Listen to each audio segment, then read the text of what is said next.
You know what's funny about first contact scenarios? Everyone always assumes humans will either be completely incompetent or unexpectedly brilliant. Turns out we can be both at the same time. Let me tell you about Captain Jack Morrison, and how he managed to convince an entire galactic civilization that humanity couldn't hit the broad side of a space barn. Now, Morrison wasn't your typical space fleet commander. He had this perpetually confused look on his face, like someone had just asked him to explain quantum mechanics using only interpretive dance. His uniform was always slightly wrinkled in exactly the right places to make him look like he'd just rolled out of a cryopod, and he had this habit of squinting at sensor readings as if they were written in ancient Sanskrit. The day we made first contact with the Galactic Concordat, Morrison was in rare form. Picture this: the most advanced alien fleet humanity had ever seen drops out of FTL right on the edge of our solar system. Their ships looked like they were designed by architects who'd never heard of straight lines, all curves and organic shapes that somehow made our vessels look like children's building blocks in comparison. The Concordat's initial transmission was exactly what you'd expect from a civilization that had mastered faster than light travel and thought they owned the galaxy. All pomp and circumstance, talking about how they'd graciously decided to make contact with our emerging civilization. And how they would guide us into a new era of enlightenment. You could practically hear the condescension dripping through the universal translator. Morrison's response? He sneezed, right in the middle of their grand speech. Not just any sneeze, mind you, but one of those explosive ones that makes everyone jump and triggers half the bridge's proximity alerts.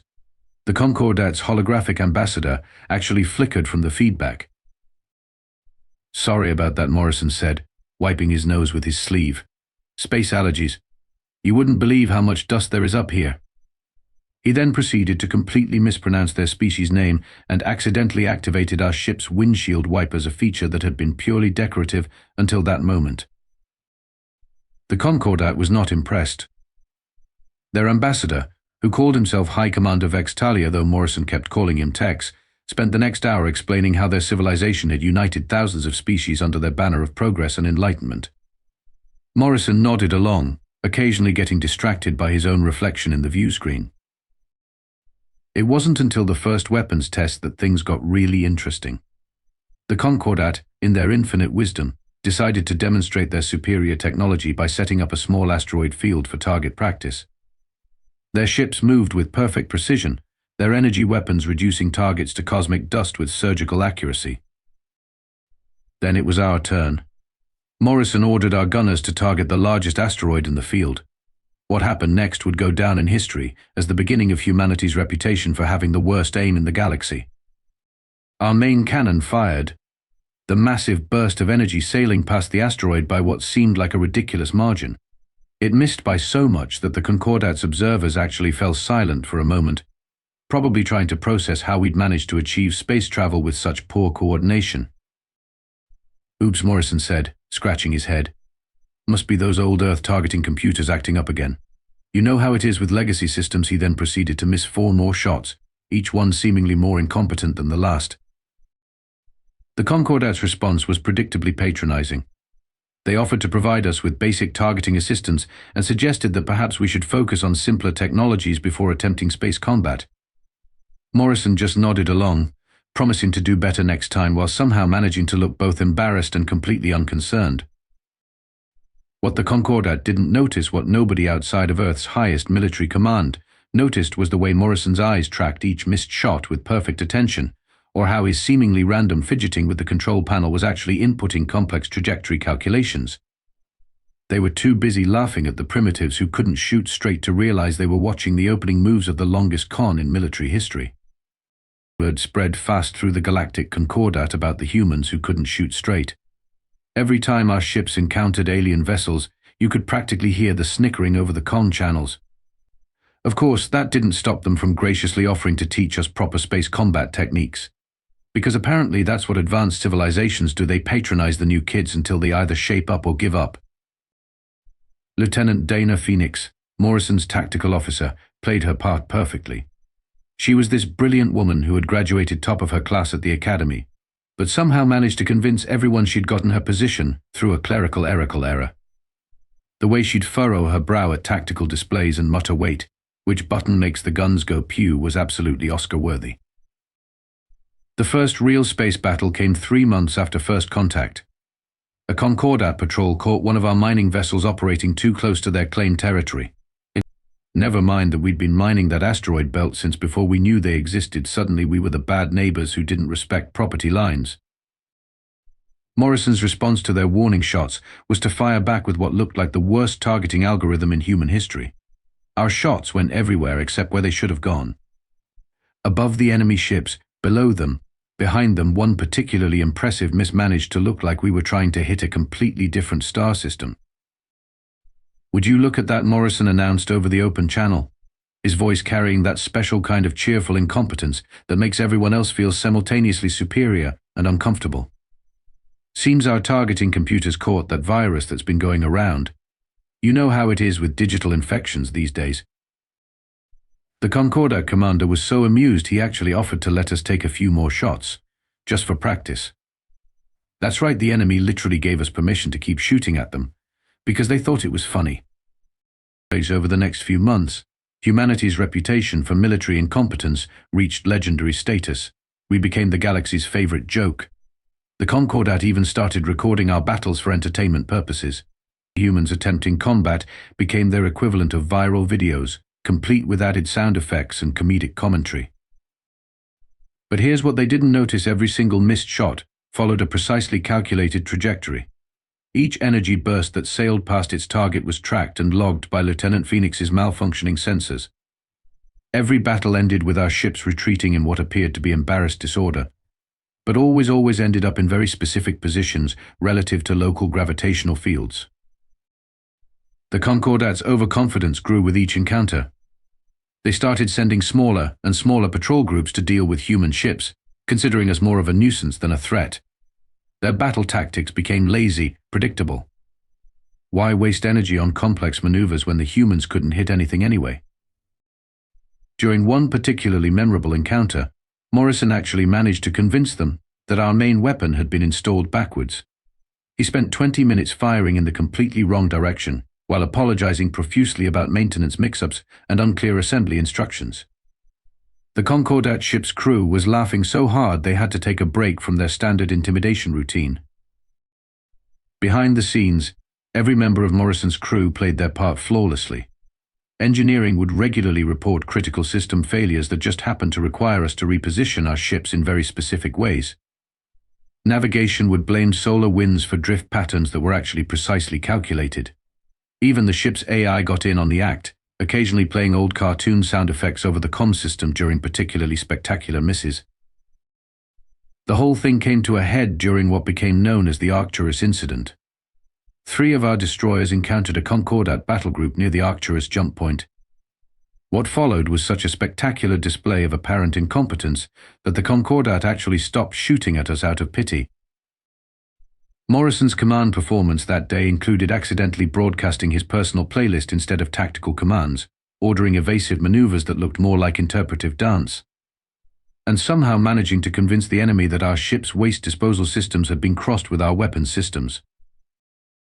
"Well, this is embarrassing," he announced to the Concordat fleet. "Would you mind holding position for a moment while we figure out which end is supposed to go boom? I've got a manual here somewhere." The fact that he was using this distraction to position his ships for what would later be called the greatest synchronized shot in military history completely escaped their notice. By the time the Concordat's high command decided to launch their final assault on Earth, humanity's reputation was set in stone. We were the species that somehow made it to space without mastering basic targeting systems. The primitive civilization that couldn't grasp simple combat mechanics. The jokes who needed help finding the right end of their own weapons. And that's exactly what we wanted them to think. The thing about Operation Boomerang, yes, that was its actual name, and yes, someone in Strategic Command spent way too much time thinking it up, was that it required virtually every human in space to be an exceptional actor. Fortunately, it turns out that centuries of watching bad sci-fi movies had perfectly prepared us for pretending to be terrible at space combat. The real planning happened in a bunker 3 kilometers beneath the Pacific Ocean, where Admiral Wei ran what looked like a complex game of pool using holographic star maps. She was the type of person who could calculate orbital mechanics in her head while doing Sunday crosswords, and she had zero patience for anyone who couldn't keep up. The problem with aliens. She announced to the Joint Chiefs during one particularly memorable briefing, is that they think in straight lines. They've mastered faster than light travel but somehow forgot about gravity assists. It's like having a PhD in quantum physics but never learning to ride a bicycle. The plan she laid out was beautiful in its simplicity. Every missed shot from a human vessel was actually a carefully calculated energy burst designed to interact with specific gravitational fields. Each retreat positioned our ships to create precise gravitational lenses. We weren't missing, we were setting up the galaxy's largest game of bank shots. Lieutenant Phoenix's seemingly random sensor glitches. Those were actually cataloging every energy burst's trajectory, feeding data into a massive simulation running on quantum computers hidden in abandoned mining colonies on Mercury. The computers tracked each shot's path through space, calculating how they would bend around stars, planets, and even the massive gravity wells of black holes. Think of it like this, Morrison explained during one of the classified briefings. Every time we fire and miss, we're not wasting energy, we're storing it. Each shot follows a predetermined path through space, using gravity to maintain and amplify its power. When the time comes, all those shots will return to exactly where we need them, from exactly the right angles. The physics behind it was mind-bending. Each energy burst was carefully calibrated to interact with gravitational fields in ways that would preserve its coherence over vast distances. The shots weren't dissipating, they were gaining energy, picking up speed and power as they slingshot around celestial bodies. Admiral Wei's simulations showed that when all the shots finally converged, the combined energy would be enough to crack a small moon. The fact that we'd managed to convince the Concordat this was all accidental was testament to humanity's greatest weapon, our ability to look completely clueless while executing incredibly complex plans. The Joint Chiefs had initially been skeptical. You want us to deliberately miss every shot for months, possibly years, on the off chance that we can time their return perfectly, one general had asked. What if the Concordat attacks before we're ready? Admiral Wei's response was classic: they won't. Because we're going to be so spectacularly bad at space combat that they'll want to drag this out as long as possible just to keep laughing at us. She was right, of course. The Concordat's entertainment channels were full of human combat footage. Their military academies used our battles as examples of what not to do.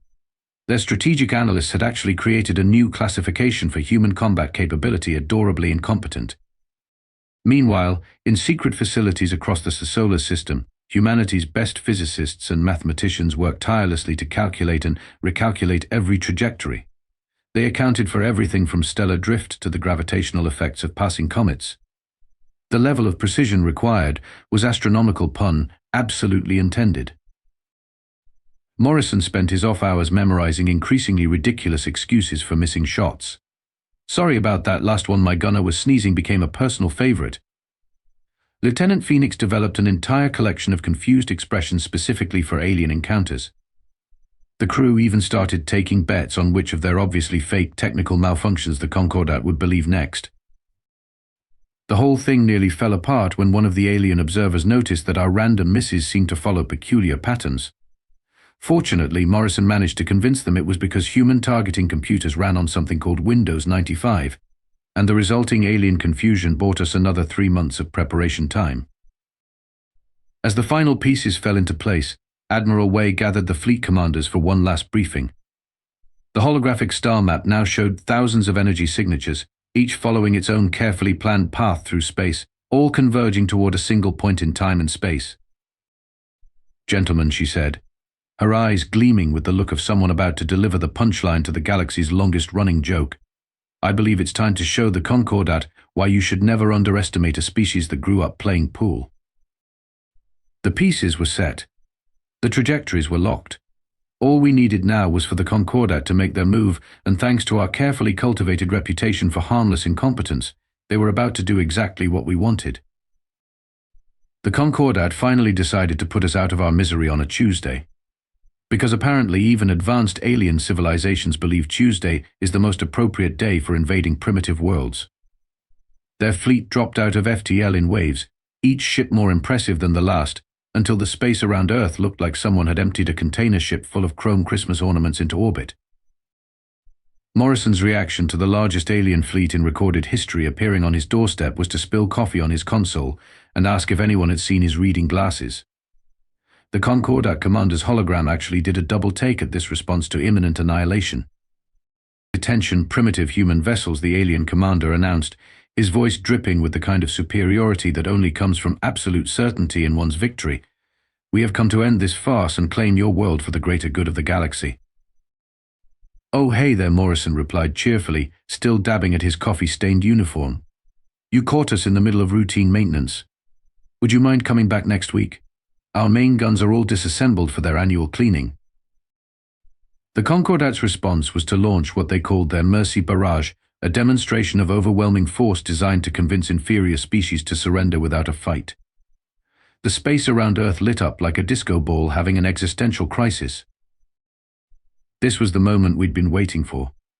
Morrison's fleet executed what appeared to be the worst possible tactical response to an overwhelming attack. We scattered in completely different directions, firing wildly into empty space as we went. To the Concordat, it looked like panic. To Admiral Way, watching from her underground command center, it was a ballet choreographed down to the millisecond. Lieutenant Phoenix's panicked voice came over the open channel's captain. "I think I forgot how to read the targeting display. Are the red dots us or them?" The Concordat tactical officers were laughing so hard they actually missed several shots of their own. What followed was humanity's finest hour of apparent incompetence. Morrison's fleet bumbled and stumbled through space like a group of drunken butterflies, each ship somehow managing to end up in exactly the wrong position while actually achieving perfect placement. Our weapons' fire seemed to go everywhere except toward the enemy fleet, each missed shot adding one more piece to our cosmic puzzle. The Concordat, confident in their overwhelming superiority, actually started offering tactical advice over open channels. No, one of their commanders said, clearly enjoying himself. "You're supposed to aim toward the enemy ships. Those bright, shiny things right in front of you, that's us. Try pointing your weapons this way." Morrison's response was to thank them profusely for the advice and then proceed to fire in an entirely different direction, claiming that his targeting officer had the display mounted upside down. The alien commander actually face-palmed a gesture they'd apparently picked up from watching too many human entertainment broadcasts. As our ships retreated in what looked like complete disarray, the Concordat fleet moved exactly where Admiral Weiss' simulations had predicted they would. Their formation was perfect for them.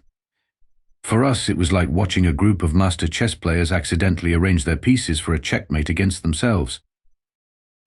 "Should we perhaps surrender?" Morrison asked his bridge crew, his voice carrying clearly over the open channel.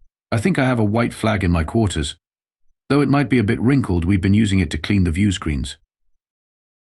The Concordat fleet commander actually took a moment to compose himself before responding, his voice trembling with barely contained amusement. "Your species' incompetence has provided much entertainment," he announced, "but now it is time to end this. Prepare for your inevitable defeat." What he didn't notice was Lieutenant Phoenix's slight smile as she confirmed the final positioning coordinates, or the way Morrison's nervous finger tapping on his armrest was actually sending encrypted signals to every human ship in the system, or how each of our retreating vessels had somehow ended up forming a perfect geometric pattern around the Concordat fleet. The stage was set.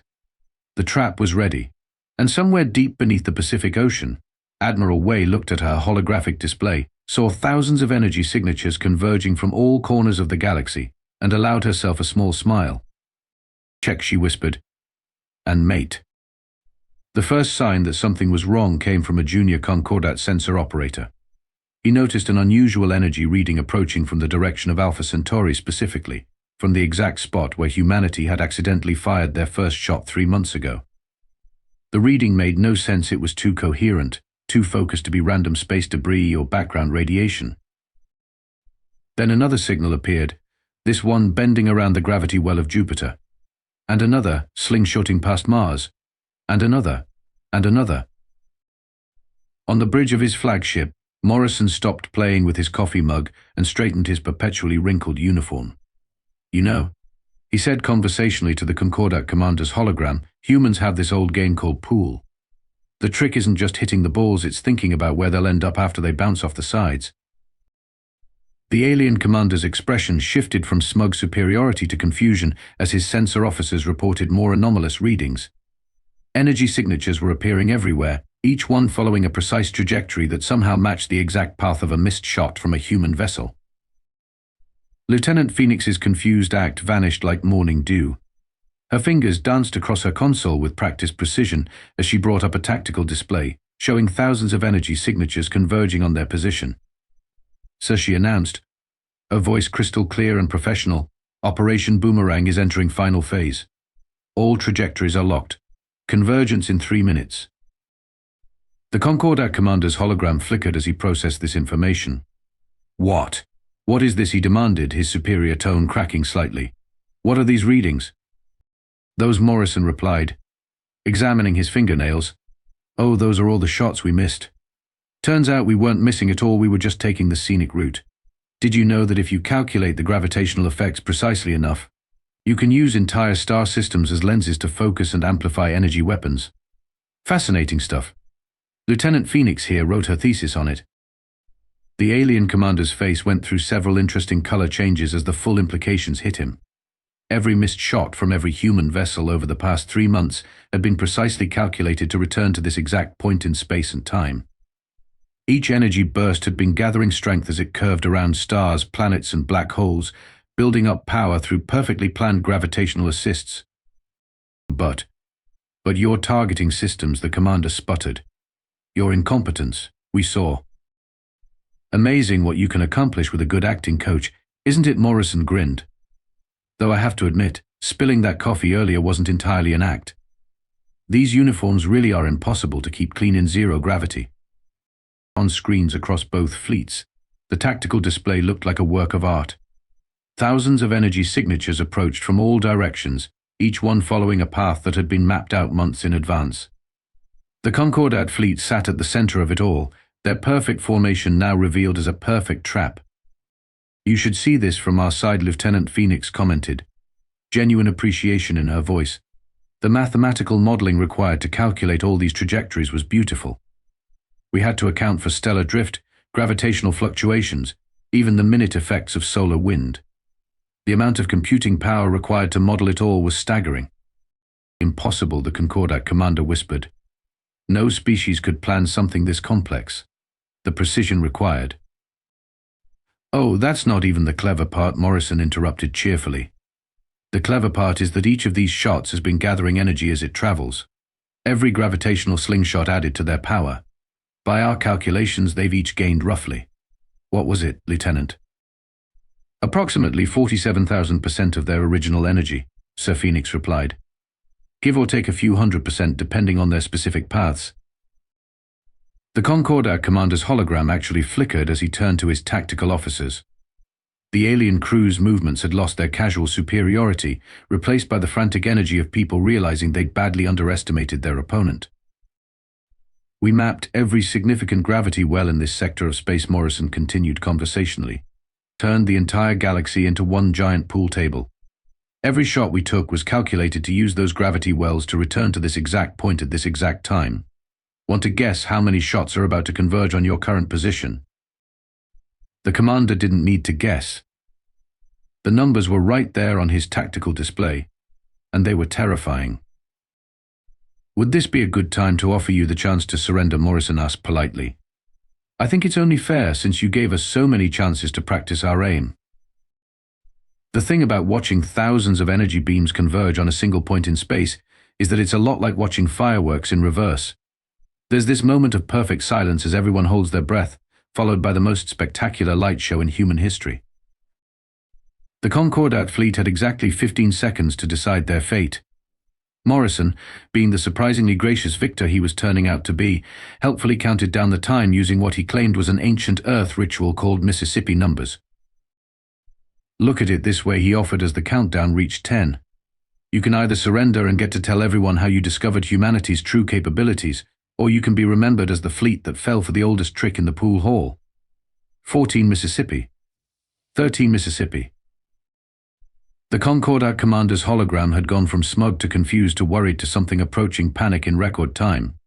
His crew was frantically trying to plot an escape route, only to discover that the human fleet's random positioning had actually boxed them in completely. 7 Mississippi. 6 Mississippi. You planned this from the beginning, the commander realized, his voice a mixture of horror and reluctant admiration. Every missed shot, every bumbling retreat, every apparent malfunction. 4 Mississippi. 3 Mississippi. Oh yes, Morrison agreed cheerfully. Though to be fair, some of those technical malfunctions were real. These ships are hell to maintain, especially the coffee makers. 2 Mississippi. The Concordat commander's surrender transmission came at 1 Mississippi, which Morrison later claimed was cutting it a bit fine for dramatic effect. The energy beams arrived a fraction of a second later, converging around the alien fleet in a display that made the aurora borealis look like a cheap light stick. Instead of destruction, the beams created a perfect cage of pure energy, each shot interlocking with precise geometric perfection. The Concordat fleet found themselves trapped in what Lieutenant Phoenix would later describe in her report as the galaxy's largest game of pick-up sticks, except the sticks are made of weapons-grade energy and controlled by the people you've been laughing at for months. Fascinating thing about pool, Morrison commented as the energy cage stabilized. It's not just about making the shots, it's about leaving yourself with options for the next play. Right now we have several options. We could compress the cage, expanding the energy inward.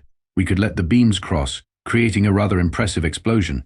Or, he paused dramatically, you could sign this nice peace treaty that we've had ready for the past 2 months. The Concordat's response was immediate and enthusiastic. It turned out that discovering your opponent has turned half the galaxy into an elaborate trap tends to encourage diplomatic solutions. In the aftermath, humanity's reputation underwent a slight adjustment. We went from being known as the species that couldn't hit anything to being known as the species you should never, ever play pool against. The Concordat's entertainment channels had to reclassify all their humans attempting combat videos as humans being terrifyingly patient. Admiral Way's only comment when the treaty was signed was next time. Let's try something more challenging. She then went back to her quantum physics crossword puzzles, leaving everyone to wonder if this had all been just a practice run. Morrison kept his command, though he did finally manage to get his coffee maker fixed.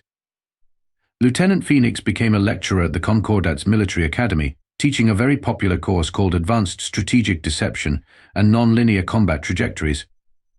The Concordat commander who surrendered wrote a best-selling memoir titled How I Learned to Stop Laughing and Love Human Physics. As for humanity's place in the galaxy, well, let's just say that no one ever assumed we were missing by accident again. Though Morrison did occasionally accidentally spill coffee during diplomatic meetings just to keep everyone on their toes. And somewhere in deep space, the last few stray shots from Operation Boomerang are still out there, following their calculated paths through the cosmos. A reminder to anyone who might be watching that sometimes, the best shot isn't the straightest one, it's the one no one sees coming until it's too late.